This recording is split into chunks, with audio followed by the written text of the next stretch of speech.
It only took 36 seconds for one of the most shocking talk show moments in television history to unfold. A moment so tense, so absolutely explosive, that it would leave audiences gasping and social media ablaze for weeks to come. This is the story of how a prince lost his composure, a host stood his ground, and an interview spiraled completely out of control. The atmosphere in the studio that evening was electric. Jon Stewart sat behind his desk, that familiar smile playing at the corners of his mouth, ready to welcome his guest. The audience buzzed with anticipation. Prince Harry was scheduled to appear, and everyone expected the usual polite banter, some laughs, maybe a charming anecdote or two about royal life. Nobody, absolutely nobody, could have predicted what was about to happen. The prince walked out to thunderous applause, waving to the crowd with that practiced royal wave. He settled into the guest chair, adjusted his suit jacket, and the interview began innocently enough. Jon Stewart opened with his trademark wit. "So, welcome to the show. I have to say, it is not every day we get actual royalty sitting in that chair." The audience chuckled. Harry smiled, but there was something off about it, something tight around the edges. Stewart continued, leaning forward with genuine curiosity.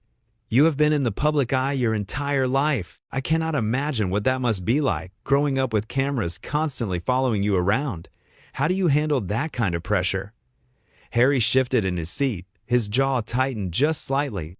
When he spoke, his voice carried an edge that had not been there moments before. "Well, John, you would not understand what it is like to have real responsibility, to carry the weight of centuries of tradition on your shoulders. Some of us are born into greatness, and some of us, well, just make jokes for a living." The studio went completely silent. You could have heard a pin drop. The audience sat frozen, unsure if this was part of some elaborate bit. Stewart's smile faltered, just for a second, but he recovered quickly, keeping his voice calm and measured. "I see. Well, I think a lot of people would say that making people laugh, giving them a break from their struggles, that is pretty important work too. But let me ask you something else.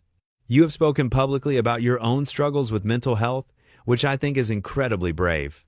What would you say to people out there who are dealing with similar challenges but do not have the resources you have access to?" It was a fair question, delivered with empathy, but Harry bristled visibly. His face flushed red, and when he responded, his voice rose several notches. "What would I say? What would I say? How dare you suggest that I do not understand what regular people go through? You sit here in your comfortable studio, making millions, and you want to lecture me about privilege? Do you have any idea what I have sacrificed? What I have given up?" The audience gasped. Several people in the front row exchanged shocked glances. Stewart sat back in his chair, his expression shifting from surprise to something harder. He spoke slowly, deliberately, never raising his voice. "I am not lecturing you about anything. I asked you a sincere question because I thought you might have something meaningful to share with people who look up to you.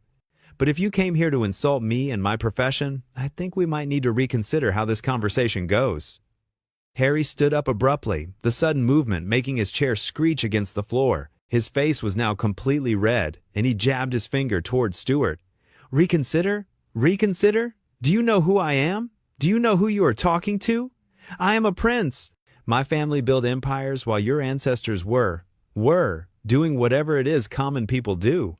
The crowd erupted in a mixture of gasps and nervous murmurs. Someone in the back yelled something indistinct. Stewart stood up too, but his demeanor remained composed, almost eerily calm compared to his guest's agitation. "You are absolutely right. You are a prince. And I'm just a comedian, but this is my show, and in this studio, we treat everyone with respect, including me. So if you cannot do that, then I'm going to have to ask you to leave." Harry laughed, but it was not a pleasant sound. It was bitter, mocking. He spread his arms wide, addressing the audience now. "Did you all hear that? He is going to ask me to leave. This peasant, this court jester, thinks he can tell me what to do. This is absolutely priceless." The audience was no longer just shocked. They were uncomfortable. Several people started booing, not loudly at first, but it grew. Stewart raised his hand, and the crowd quieted slightly. When he spoke again, his voice cut through the tension like a blade. "I invited you here as a guest. I was looking forward to having a real conversation with you.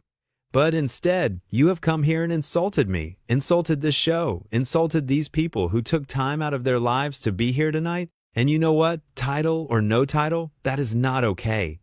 Harry took a step towards Stewart, his voice dripping with contempt. Not okay, not okay. You do not get to tell me what is okay. You are nothing. You are absolutely nothing compared to what I represent. My family has been ruling for generations while people like you were entertainment for us. You exist to amuse us, to serve us. How dare you speak to me this way? That was it. That was the moment everything shattered. The audience erupted in boos now, loud and sustained. Stewart shook his head slowly, and for the first time, real disappointment crossed his face. You know what is truly sad? I actually thought you were different. I thought you had learned something from your experiences, that maybe you had grown. But all I see standing in front of me right now is someone who thinks a title gives them the right to treat people like they are beneath them. And that is not how we do things here. Stewart turned and gestured to someone off camera. Two security personnel appeared from the wings, walking calmly but purposefully toward the stage. Harry saw them coming and let out another bitter laugh. Oh, this is rich. This is absolutely rich. You are actually going to have me escorted out? Me?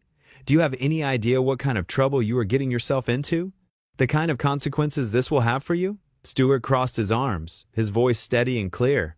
The only consequence I care about right now is making sure my staff and my audience are treated with dignity. So yes, I am asking you to leave. And if you will not go voluntarily, then these gentlemen will help you find the exit. The security guards stood on either side of Harry, not touching him, but their presence was unmistakable. Harry looked around wildly, as if expecting someone to come to his defense, to tell him this was all a mistake, but the audience continued to boo. Some people were on their feet now, shouting. Harry pointed at Stewart one more time, his face twisted with rage. You have no idea what you have just done. No idea. This is not over. Not by a long shot. Stewart did not flinch. He simply nodded toward the exit. The door is that way. For a long moment, Harry stood there, breathing heavily, his fists clenched at his sides.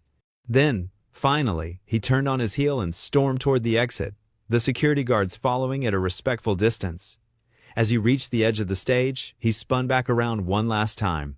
You are all going to regret this. Every single one of you. You have no idea who you are dealing with. And then, he was gone, disappearing through the curtain and out of sight. The studio fell into stunned silence. People looked at each other, mouths hanging open, trying to process what they had just witnessed. Stewart stood there for a moment, running his hand through his hair, clearly shaken, but trying to maintain his composure. Then he turned back to the audience, and slowly, that familiar wry smile returned to his face. Well, that was something. I apologize to all of you for having to witness that. When we invited him here, we hoped for a thoughtful conversation. What we got was, well, you all saw it. Someone in the audience shouted, "Good for you, John." Others started clapping, slowly at first, then building into thunderous applause. Stewart raised his hands, trying to calm them down. Look, I do not take any pleasure in what just happened, but I meant what I said. Nobody, and I mean nobody, gets to come into this space and treat people like they are less than human. I do not care what your title is. I do not care who your family is.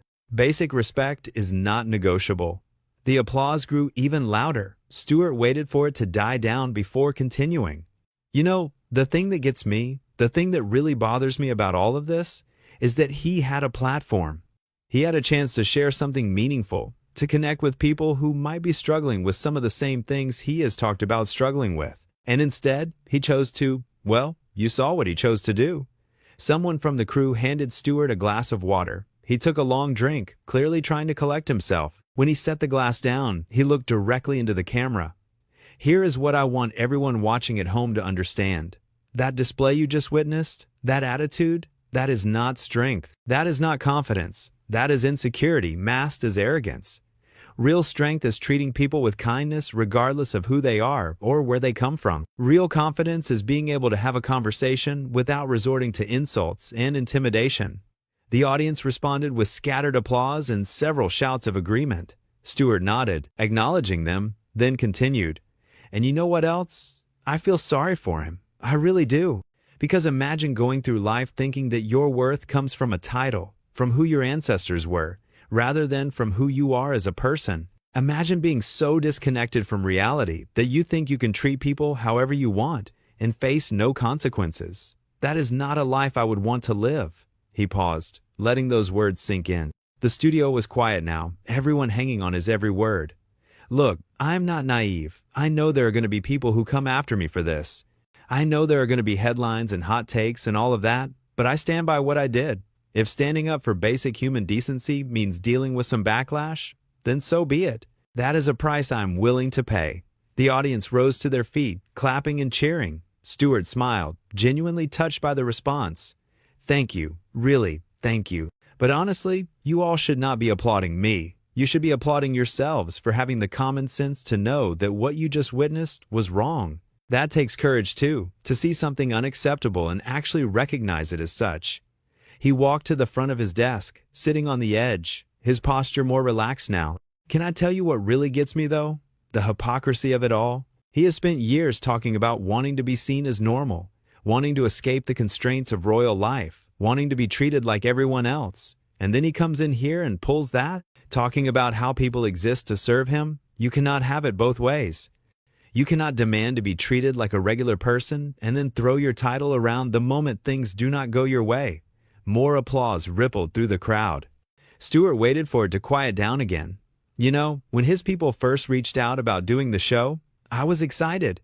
I thought, here is someone who has been through real struggles, who has been open about mental health, who seems to genuinely want to make a difference. I thought we could have a meaningful conversation about privilege, about responsibility, about using your platform for good. Instead, what I got was a masterclass in entitlement. He shook his head, a rueful expression crossing his face. And the thing is, I tried. Did you all hear me? I tried to give him an out. I gave him multiple opportunities to reset the conversation, to take a breath and maybe realize that he was coming across, well, poorly. But every time, he doubled down. Every time, he made it worse. At a certain point, you have to accept that someone is showing you exactly who they are. A woman in the third row called out, "You did the right thing." Others echoed the sentiment. Stewart gave them a small, grateful nod. I appreciate that. I really do. But honestly, I'm just sad about the whole thing. Sad that it happened. Sad that we're even having this conversation. Because at the end of the day, this did not need to be so difficult. All he had to do was show up and have a respectful conversation. That is it. That is all anyone ever asked of him. He stood up, walking back behind his desk, straightening some papers that did not need straightening, clearly using the moment to compose himself. Here is what I hope people take away from this. Not that I am some hero for kicking someone off the show. I am not. What I hope people take away is that respect is not optional. It is not something you get to pick and choose when to give, based on whether someone can do something for you or whether you think they are worth your time. Respect is the baseline. It is the bare minimum of how we should treat each other. The audience was quiet now, listening intently. Stewart's voice grew softer but no less passionate. And I hope that anyone out there who has ever been made to feel less than, who has ever been talked down to or dismissed because of where they come from or what they do, I hope they saw what happened here tonight and realized something. You do not have to accept that treatment. You do not have to smile and take it when someone treats you like you are beneath them. Your dignity matters. Your humanity matters. And nobody, no matter who they are, gets to take that away from you. The applause that followed was different this time. It was not just supportive. It was emotional. Several people in the audience were wiping their eyes. Stewart cleared his throat, clearly moved by the response. All right. Enough of the serious stuff. We still have a show to do, and we have an amazing musical guest waiting backstage who I am sure is very confused about what just happened.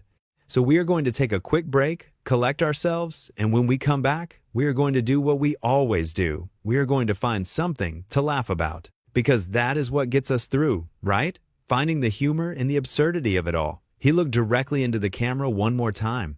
But before we go to break, I want to say one more thing. To everyone who works on this show, our incredible staff and crew who make this happen every night, thank you for having my back. To this audience, thank you for your support and your understanding. And to everyone watching at home, thank you for being here with us for what was, without question, one of the strangest nights in the history of this program. He paused, then added with a hint of his trademark irony, and who knows, maybe someday we will look back on this and laugh, or maybe we will look back on this and wonder what on earth just happened. Either way, it is certainly going to be memorable.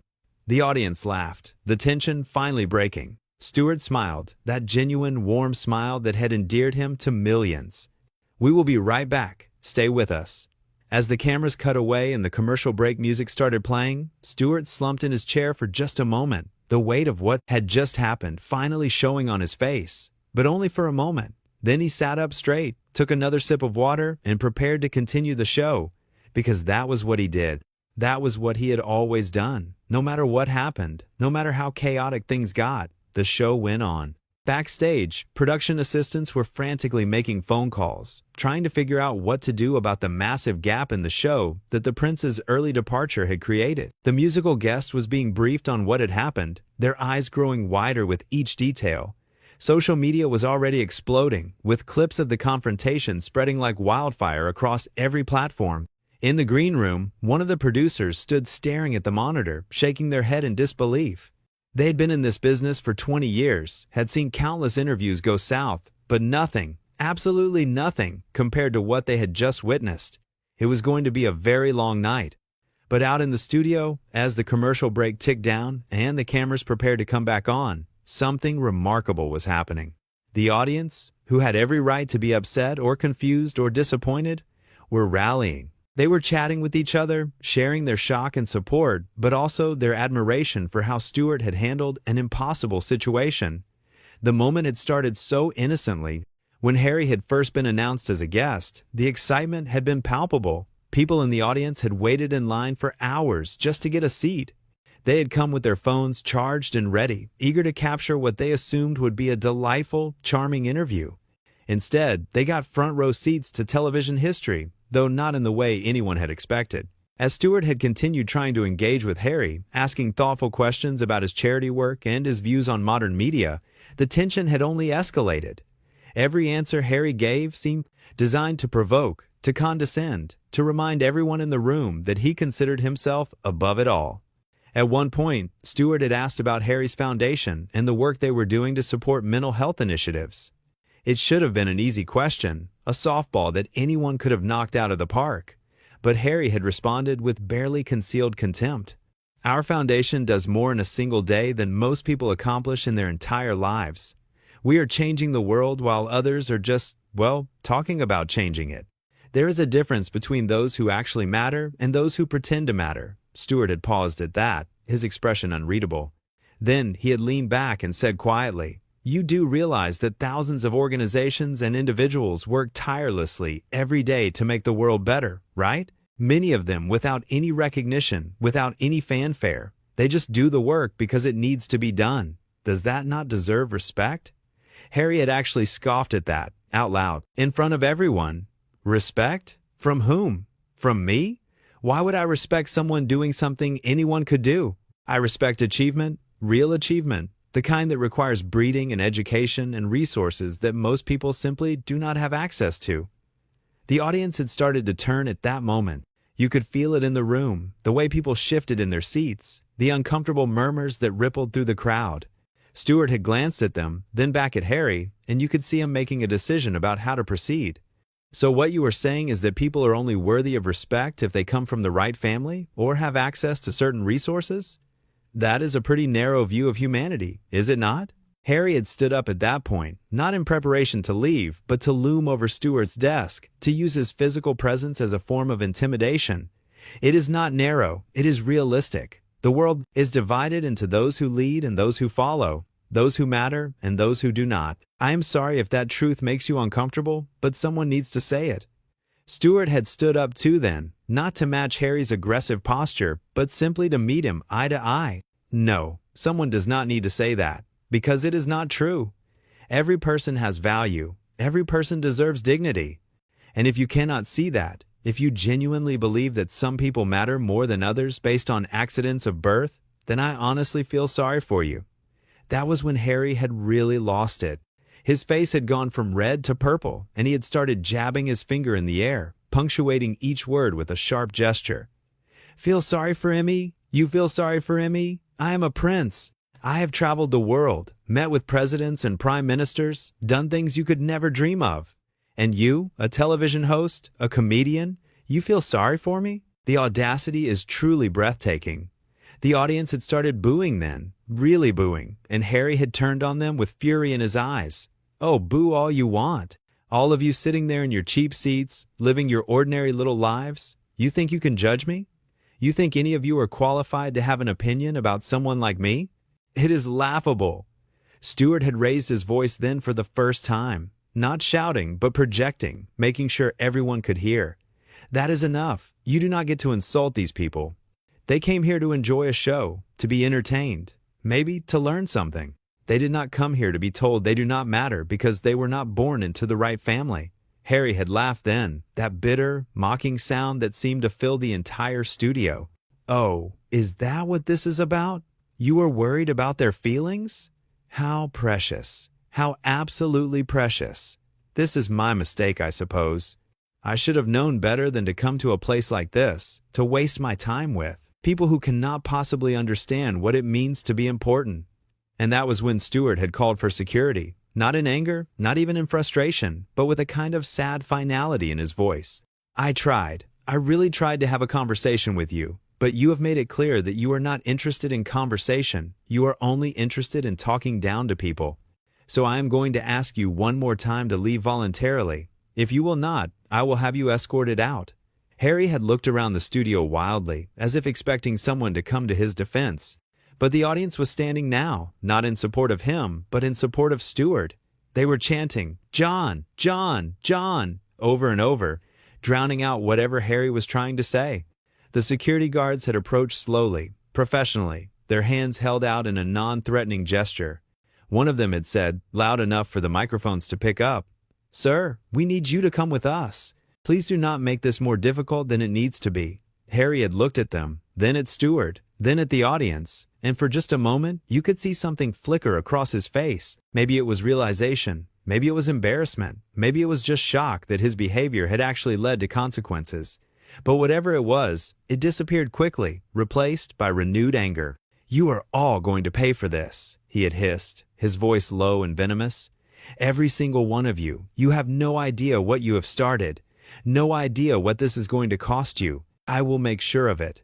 Stewart had not even flinched. He had simply pointed toward the exit and said, in a voice so calm it was almost eerie, "The door is right there. Please use it." As Harry had stormed off, he had knocked over a plant near the edge of the stage, sending dirt and leaves scattering across the floor. He had not even paused, had not looked back, had just kept walking until he disappeared through the curtain and was gone.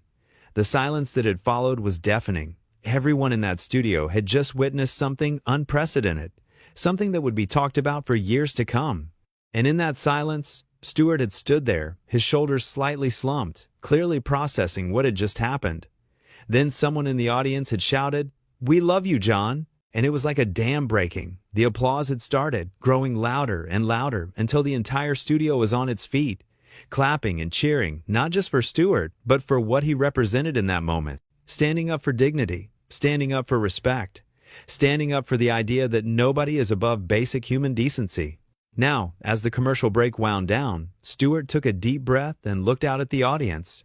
They were still buzzing with energy, still processing everything they had seen. He gave them a small nod, a gesture of acknowledgement and appreciation, and prepared to bring the show back from break. When the cameras came back on and Stewart welcomed everyone back to the show, his voice was steady. The musical guests performed brilliantly, seemingly unfazed by the drama. The audience sang along, clapped, and, for a while, it felt like a normal show again. But as the show wound down and Stewart gave his closing remarks, there was a weight to his words that everyone in that studio could feel.